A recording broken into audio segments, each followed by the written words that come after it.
Hello friends, welcome to my YouTube channel. आज मैं आपको क्लास 10th का चैप्टर 1 रियल नंबर के कॉन्सेप्ट के बारे में बताऊंगा।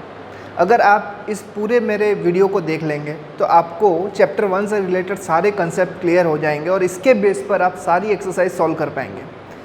तो ध्यान से इस चैप्टर को देखिएगा और चलिए देखते हैं।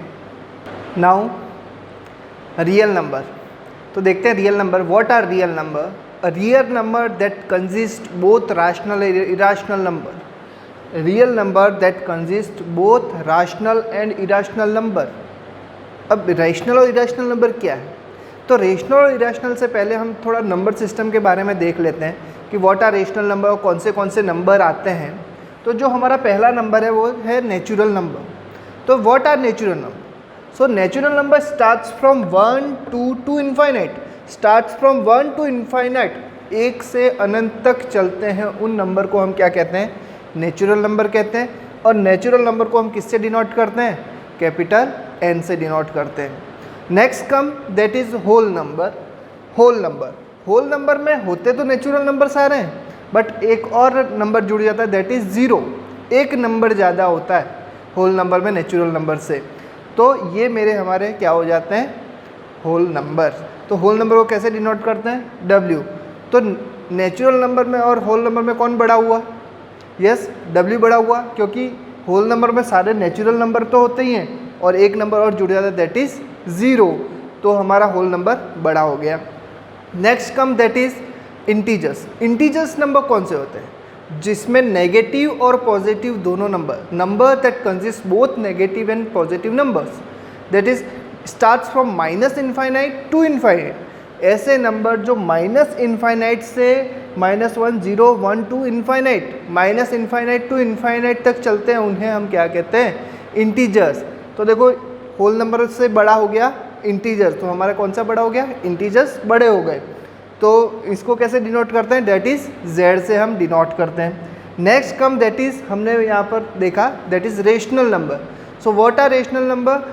अ number which can be written in the form of P/Q। ऐसे नंबर जिसको हम P/Q के फॉर्म में लिख सकते हैं। जैसे कि एक एग्जांपल 1/2 है ना, मैं यहाँ पर एग्जांपल ले रहा हूँ 1/2। तो 1/2 मेरा क्या हो गया? रेशनल नंबर हो गया। इसमें ये जो मेरा 1 और 2 दोनों कैसे होने चाहिए? Yes, integers. 1 और 2 मेरे कैसे होने चाहिए? इंटीजर्स। तो हाँ, इंटीजर्स नंबर में 1 और 2 आ रहे हैं। एक और एग्जांपल लेता हूँ मैं -3/4। क्या ये मेरे रेशनल नंबर हुए? Yes, -3 is my integer and 4 is my integers. ठीक है, एक और एग्जांपल लेता हूँ 7/0। क्या ये मेरा रेशनल नंबर हुआ? आप कमेंट बॉक्स में जाकर बताइए मुझे। 7/0 रेशनल नंबर होगा? चलिए बताते हैं अब। 7/0, 7 भी इंटीजर है और 0 भी इंटीजर है, तो वैसे तो ये रेशनल नंबर होना चाहिए। नहीं होगा। क्यों नहीं होगा? रीज़न की रेशनल नंबर की एक और कंडीशन है that is Q is not equal to 0। मतलब जो नीचे डिनोमिनेटर है वो 0 होना नहीं चाहिए, और यहाँ पर 0 डिनोमिनेटर 0 है। ठीक है, तो ये रेशनल नंबर नहीं होगा। ठीक है, अब next come that is irrational number. Irrational number की डेफिनेशन क्या है कि जो भी नंबर रेशनल नहीं होते हैं that are said to be a irrational number. ठीक है, जो नंबर रेशनल नहीं होंगे वो सारे इरेशनल नंबर हो गए। एक एग्जांपल √2 है ना, √2 को हम P/Q के फॉर्म में नहीं लिख सकते हैं। तो एक और डेफिनेशन में आपको बता, number which can not be written in the form of P/Q, that number are said to be an irrational number. ठीक है, तो इरेशनल नंबर को डिनोट कैसे करते हैं? देखो बहुत सारे हैं, आपको इंटरनेट पे भी मिल जाएंगे। यहाँ कुछ मैंने लिखा R-Q। देखो हमने रेशनल नंबर को Q से डिनोट किया था, तो रियल नंबर में से मैंने रेशनल नंबर हटा दिए, तो बचे कौन से मेरे? Irrational number. तो ऐसे भी डिनोट कर सकते हो। आपको कहीं नेट पर P के फॉर्म में भी मिल जाएगा। इरेशनल नंबर को P से भी डिनोट कर सकते हैं, या फिर Q बार से भी हम इसको डिनोट कर सकते हैं। तो आप जो भी आपको पसंद है वो आप डिनोट कर दीजिएगा। ठीक है, तो this was the introduction of real number. चलिए अब नेक्स्ट टॉपिक की ओर बढ़ते हैं हम।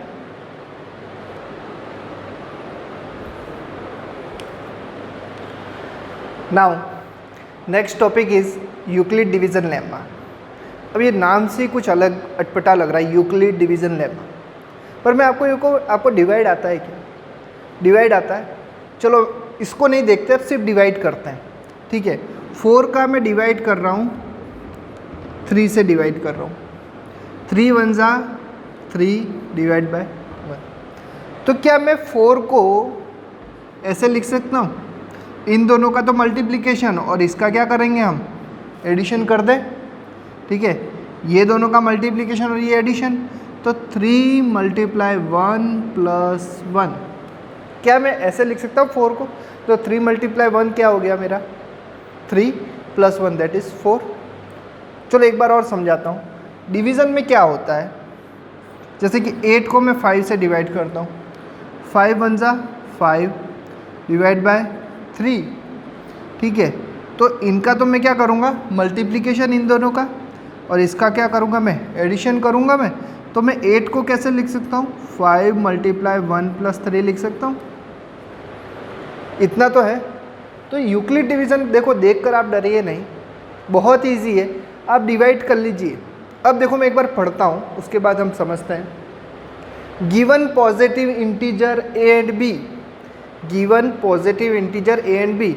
अब डिवीज़न करने के लिए हमको क्या क्या चीज़ की ज़रूरत पड़ी? यहाँ डिवीज़न करने के लिए मुझे क्या ज़रूरत पड़ी? कि 3 और 4 की ज़रूरत पड़ी, ठीक है। तो मैंने इसको क्या मान लिया? ए, और इसको क्या मान लिया? बी। तो आपको ए और बी दे दिया, ठीक है। There exist unique integer.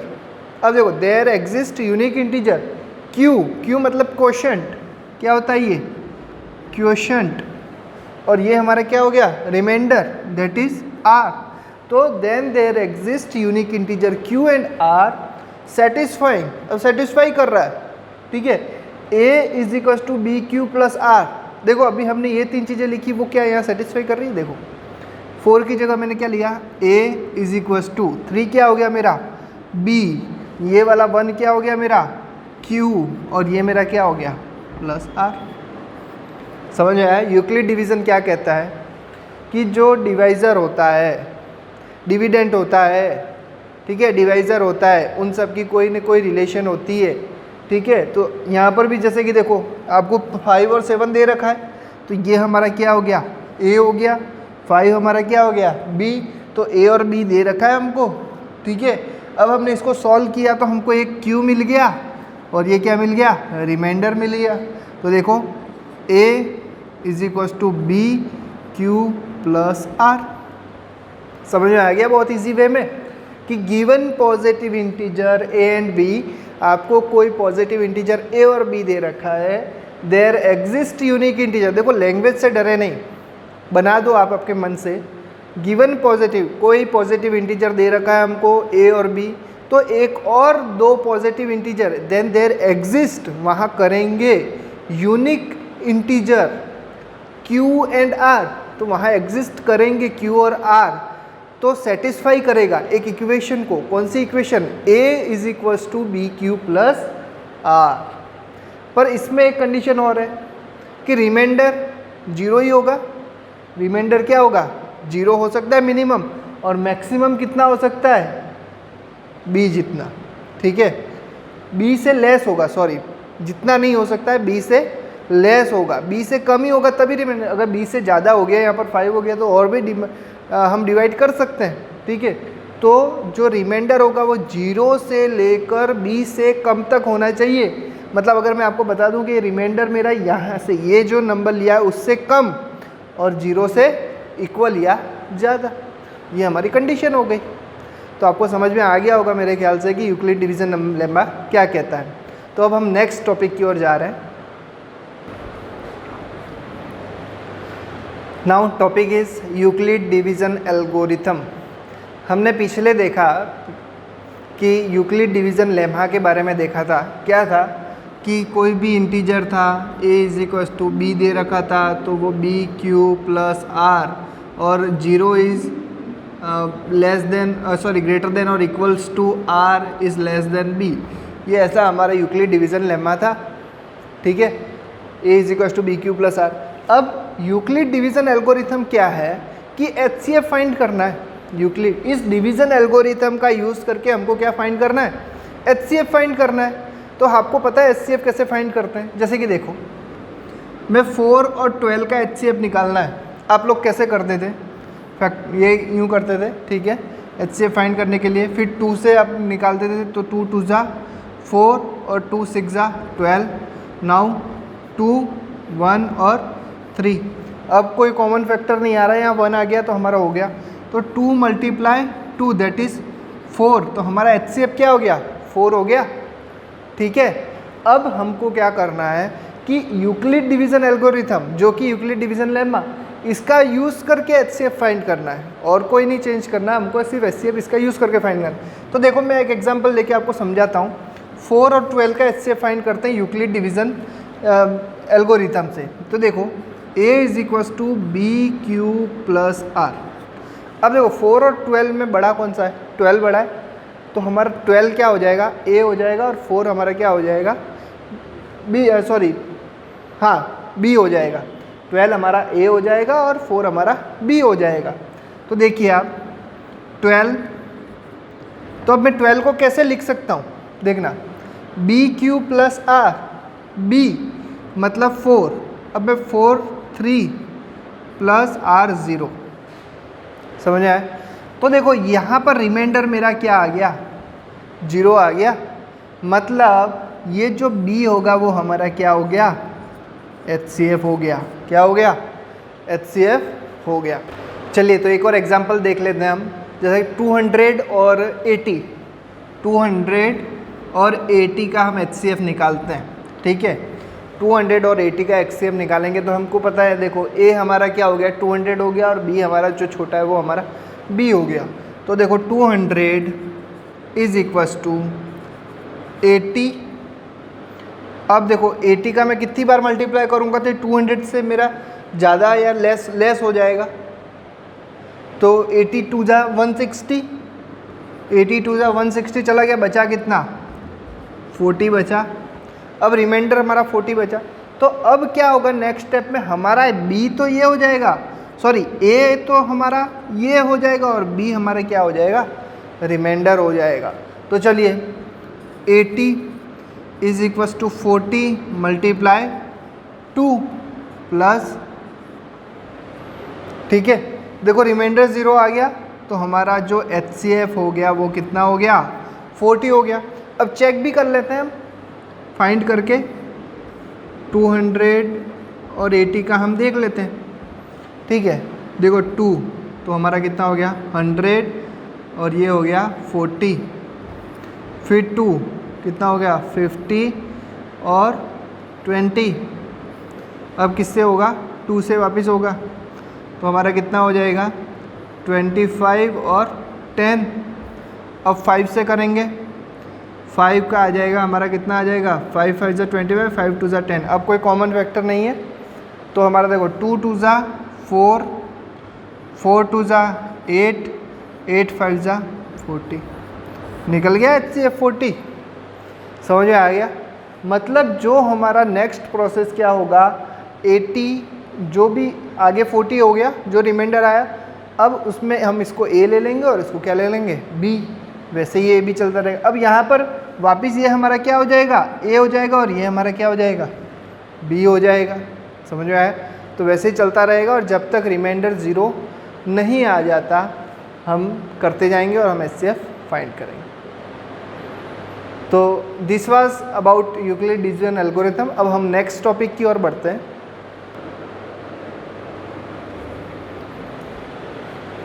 Now fundamental theorem of arithmetic. शब्द सुनकर आपको बहुत ही अलग ही लगेगा, है कुछ भी नहीं, आपने ऑलरेडी इसको पढ़ रखा है। एक बार इसका स्टेटमेंट पढ़ लेते हैं हम।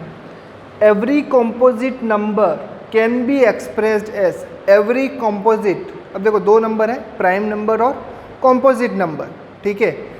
तो एवरी इधर कौन से नंबर लिए, composite number, can be express as product of prime, उसको हम कैसे एक्सप्रेस कर सकते हैं, product of prime, and their factorization is unique, और उसका फैक्टराइजेशन कैसा है, यूनिक है, apart from the order in which prime factor occurs, apart from the order, order कुछ भी हो सकता है उसके प्राइम फैक्टर्स का, अब आपको पढ़ के थोड़ा अलग लगा होगा या कुछ समझ में भी आया होगा, ठीक है, कि एकदम इजी है, कुछ नहीं करना है इसमें एक चीज़ फंडामेंटल थ्योरम ऑफ अरिथमेटिक आ जाए तो आपको सिर्फ फैक्टराइजेशन दिमाग में ला देना है, फैक्टराइजेशन। चलो एक में फैक्टराइजेशन करते हैं हम। Let's see factorization of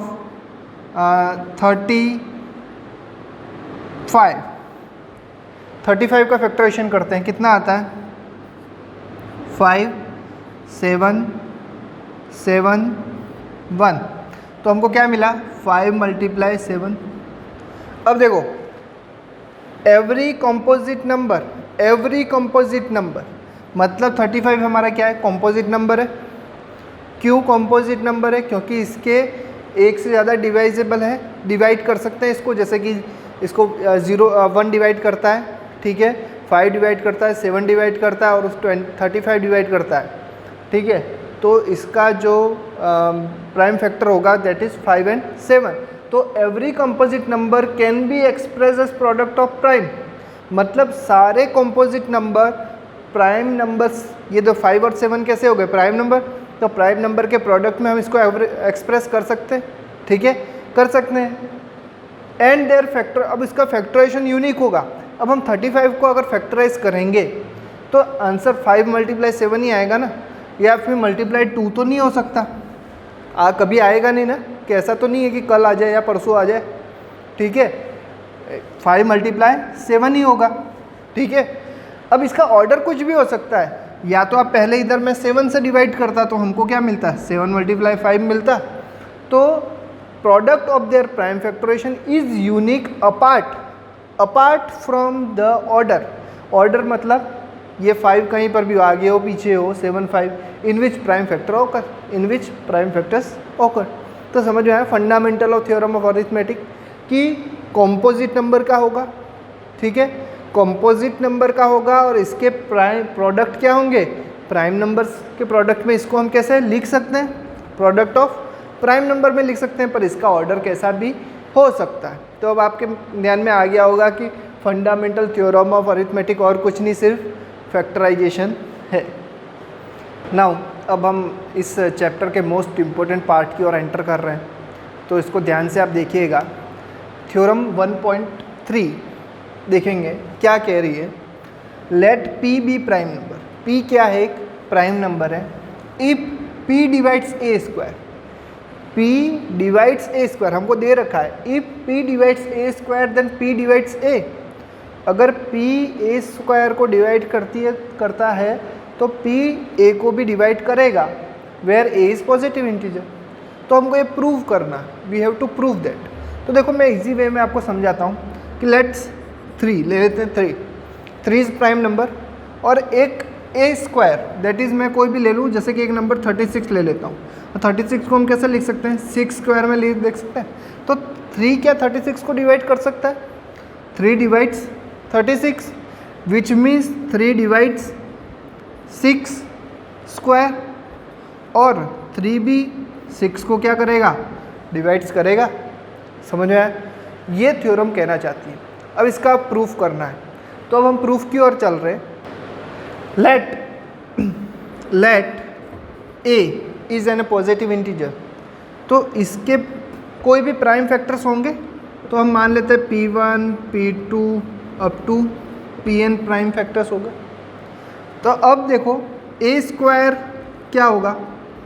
P1 P2 up to Pn, ये तो हुआ A के प्राइम फैक्टर्स, और P1 P2 up to Pn। तो देखो A स्क्वायर को क्या होगा?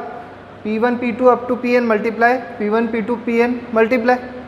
तो इन दोनों का मल्टीप्लाई करेंगे तो हमको क्या मिलेगा? A square is equals to P1 square P2 square up to Pn square. तो देखो इसमें से इस A स्क्वायर के कोई भी इसमें से डिवाइड करता है, ठीक है। तो A स्क्वायर को इसमें से इसके प्राइम फैक्टर्स डिवाइड करते हैं, ठीक है। तो लेट P, कोई भी P है, divides A square, P divides A square. कोई इसमें से एक प्राइम नंबर हम ले लेते हैं, उस वो इस ए स्क्वायर को डिवाइड करता है, तो इसमें से उसका जो ए को p डिवाइड्स ए भी होगा। ठीक है, जैसे कि हमने देखा था पिछले एग्जाम्पल में कि 36 को 3 डिवाइड कर रहा था, तो 6 स्क्वायर को भी 3 डिवाइड कर रहा था। यस, तो जैसे कि यहाँ पर A square is equal to P N square, P1 P2 Pn square, तो आपको मैं एग्जांपल लेता हूँ, जैसे कि 3 स्क्वायर है वो किसको डिवाइड करेगा, 6 स्क्वायर को डिवाइड करेगा। 3 स्क्वायर क्या हो गया, 9 डिवाइड्स 36, तो 3 भी किसको डिवाइड करेगा, 6 स्क्वायर को, और 3 किसको डिवाइड करेगा, 6 को, तो p डिवाइड्स a। तो ये इसका कुछ प्रूफ है। इसको हम एग्ज़ाम में एक्चुअली नहीं पूछा जाता है, बट इससे रिलेटेड हमको क्वेश्चन सॉल्व करना है, जो कि हम नेक्स्ट क्वेश्चन देख रहे हैं। चले नेक्स्ट क्वेश्चन देखते हैं। Now most important question of this chapter, that is prove that √2 is an irrational. अभी तक हमने बोला भी है कि √2 इरेशनल होता है, पर अब हमको प्रूव करना है कि कैसे होता है। तो बहुत ईजी वे में कि prove that √2 is an irrational number. मतलब इरेशनल मतलब क्या, कि जिसको हम p/q के फॉर्म में नहीं लिख सकते। तो √2 को हम p/q के फॉर्म में नहीं लिख सकते ना, पर अब हम इसका उल्टा लेंगे कि √2 एक रेशनल नंबर है। Let √2 is rational number. जब सॉल्यूशन में हम इसका क्या लेंगे, उल्टा लेंगे। क्यों उल्टा लेंगे, कि अब हम इसको सेटिस्फाई करने जाएंगे कि √2 इरेशनल है। आंसर में हमको क्या मिलेगा कि ये तो सेटिस्फाई नहीं हो रहा है, तो हम बोलेंगे हमने जो लिया वो गलत लिया, ये रेशनल नहीं है, इरेशनल है। देखते जाइए, अभी हम क्वेश्चन देख रहे हैं कि √2 इज़ रेशनल। तो √2 अगर रेशनल नंबर है तो हम √2 को क्या इस फॉर्म में लिख सकते हैं, p/q के फॉर्म में। √2 can be written in the form of p/q, और मैं यूँ भी लिख सकता हूँ कि ये a/b के फॉर्म में लिख सकता हूँ। a/b इसलिए लिया है क्योंकि आपकी बुक में a/b दे रखा है, इसलिए आप कुछ भी ले लें, अगर p/q से भी ले लें तो कोई प्रॉब्लम नहीं है।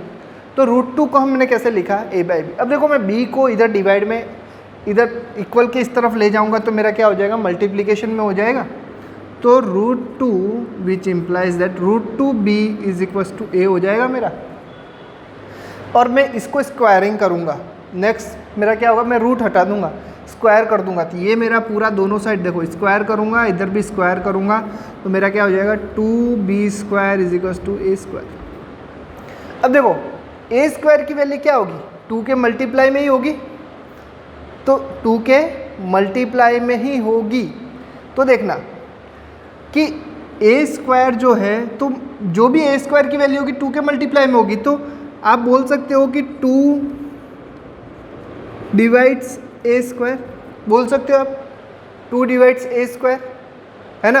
क्योंकि जो भी a की वैल्यू, जैसे कि मैं मान लेता हूँ कि b² की वैल्यू मैं मान लेता हूँ 1 है, क्या है 1 है, तो 1² multiply 2 that is 2 multiply 1 that is 2।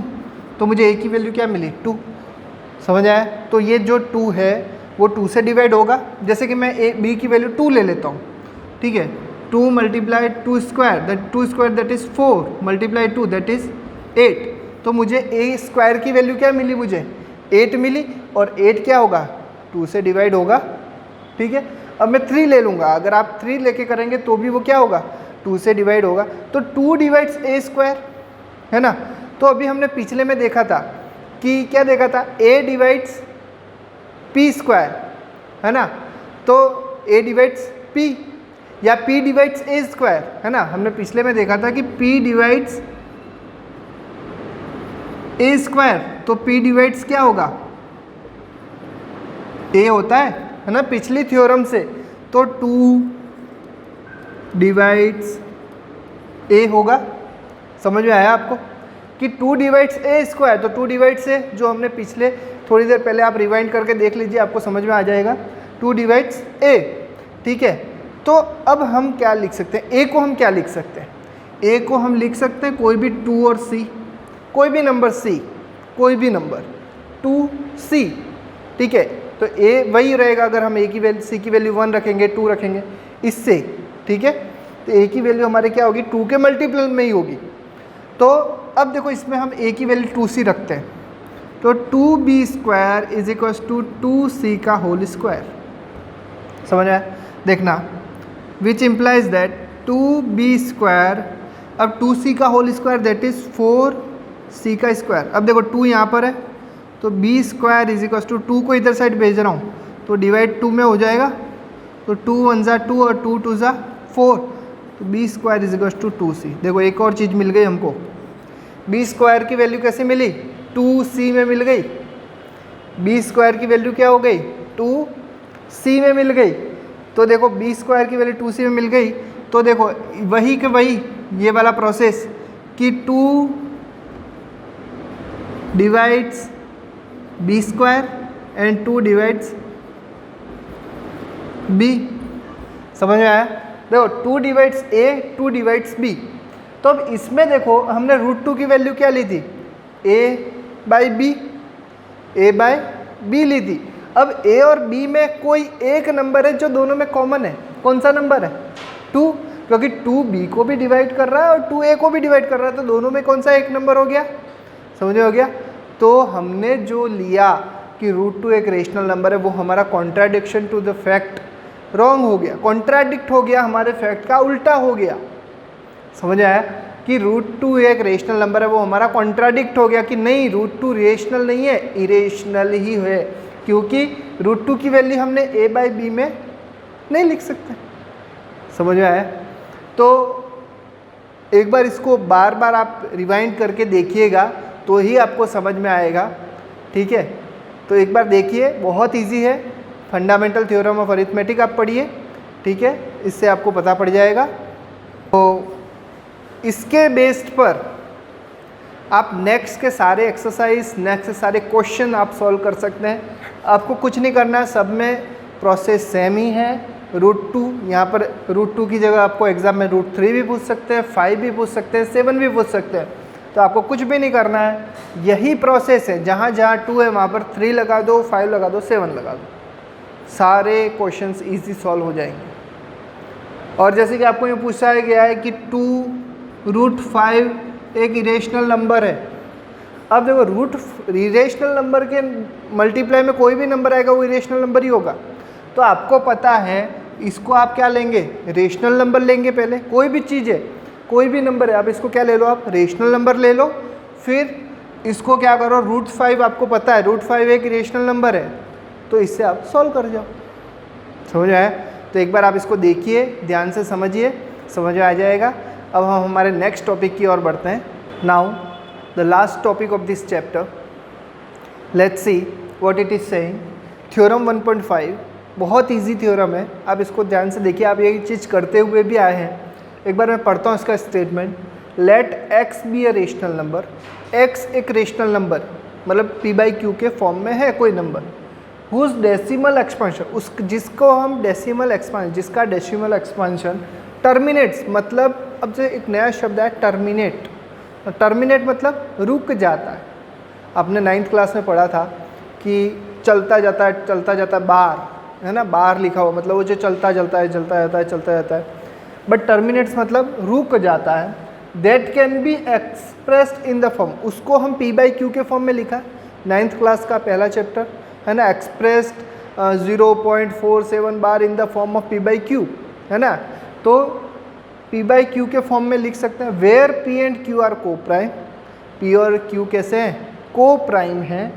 And prime factorization of q, देखो अब नई चीज़ आई, prime factorization of q is of the form. अब q का जो प्राइम फैक्टर है वो कैसा फॉर्म होगा, 2 की power n 5 power m, where n and m are negative integer. बहुत इजी चीज़ में इसको समझा रखा है और मैं यहाँ भी समझाने जा रहा हूँ आपको। जैसे कि देखते हैं 7 डिवाइड बाई 10।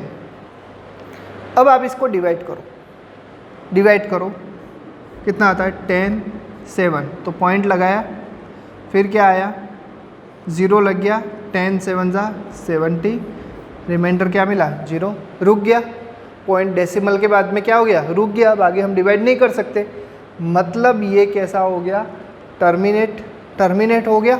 ठीक है, तो अब एक रेशनल नंबर है, अब इसमें क्या दे रखा है कि रेशनल नंबर को हम का टर्मिनेट हो जाएगा कब, जब इसके q का जो भी फैक्टराइजेशन होगा वो किस फॉर्म में होगा, 2 की पावर n 5 की power m।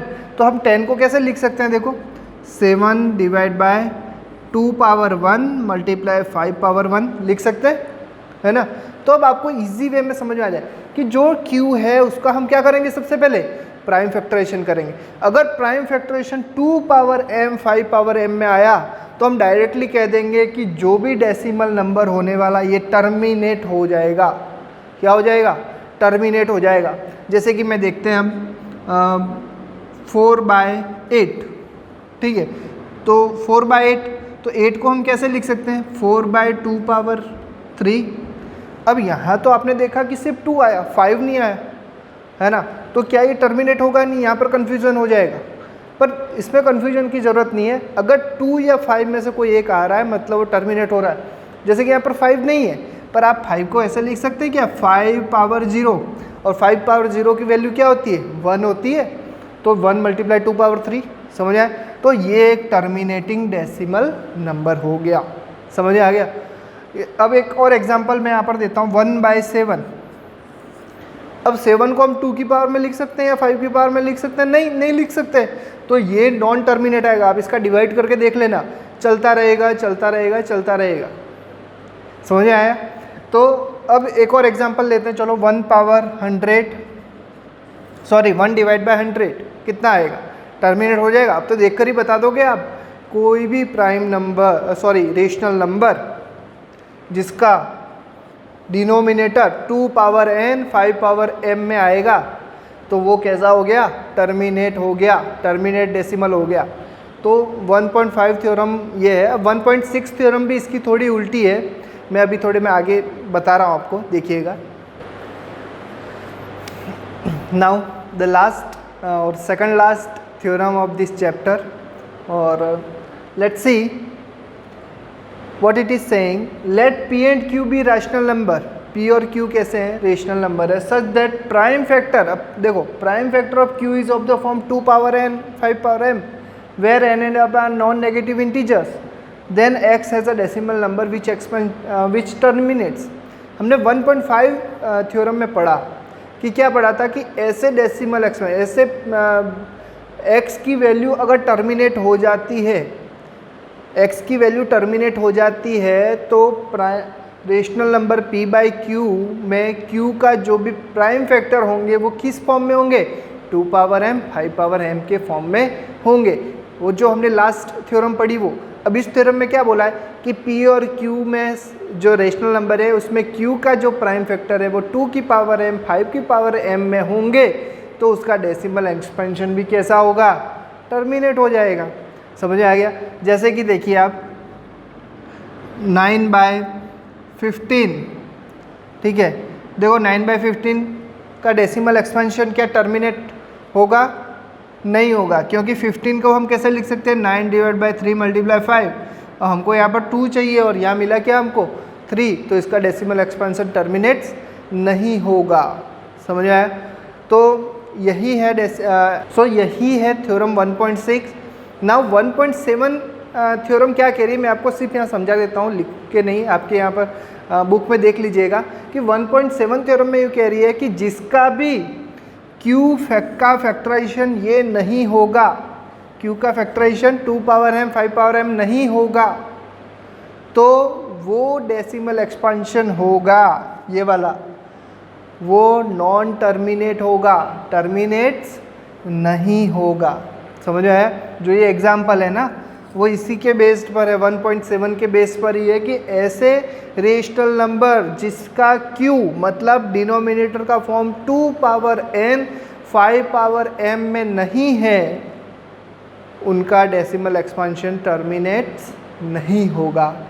So this was all about the whole chapter. I hope you like it, you enjoy my class. आपको बहुत अच्छी तरह से समझ में आया है। जल्दी से आप लाइक शेयर और सब्सक्राइब कर दीजिएगा। थैंक यू सो मच, और देखने के लिए थैंक यू। और कुछ भी चीज़ हो तो आप कमेंट बॉक्स में जाकर कमेंट करके मुझे बताइएगा। Thank you.